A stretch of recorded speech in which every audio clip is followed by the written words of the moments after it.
മകൻ ഒരമ്മയോട് ചോദിച്ചു, അമ്മ ഇങ്ങനെ എല്ലാ ദിവസവും പ്രാർത്ഥിക്കാൻ പോയിട്ടും ജപമാല ചൊല്ലിയിട്ടും ഞങ്ങൾ നിർബന്ധിച്ച് പ്രാർത്ഥിച്ചിട്ടും അമ്മയ്ക്ക് എന്താണ് കിട്ടിയത്? മറ്റൊരമ്മയോട് മകള് ചോദിച്ചു, അമ്മ ഇത്രയൊക്കെ പ്രാർത്ഥിച്ചിട്ട് എന്താണ് അമ്മയ്ക്ക് കിട്ടിയത്? പലർക്കും നമ്മയേക്കാൾ നല്ല വീടുണ്ട്, വാഹനമുണ്ട്, പ്രാർത്ഥിച്ചിട്ട് അമ്മയ്ക്ക് എന്താണ് കിട്ടിയത്? ഇതിലൊരമ്മയുടെ മകനെ ബിടെക്കിന് ഫീസ് നൽകി പഠിപ്പിക്കുന്നത് ഒരു കത്തോലിക്ക വൈദികനാണ്.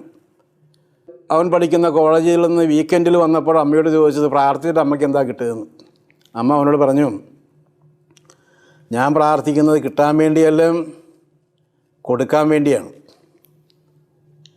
ഇനി കിട്ടിയില്ലെങ്കിൽ എനിക്ക് ദുഃഖം തോന്നാതിരിക്കാൻ വേണ്ടി ആണ്, കൊടുക്കാനുള്ള കൂടുതൽ ശക്തി കിട്ടാൻ വേണ്ടിയാണ് ഞാൻ പ്രാർത്ഥിക്കുന്നത്. കിട്ടാൻ വേണ്ടി ഞാൻ പ്രാർത്ഥിക്കാറില്ല. എനിക്ക്